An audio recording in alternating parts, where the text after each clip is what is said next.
to Gangoli.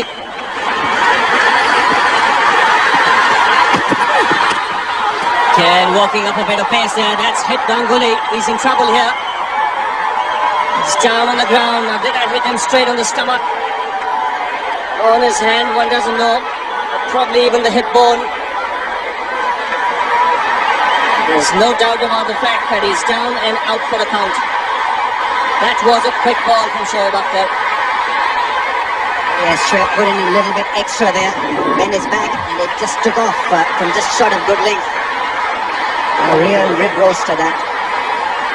There's not a lot that Gangoli could do. He was looking to play a defensive shot, but it was just a little too quick for the left-hander.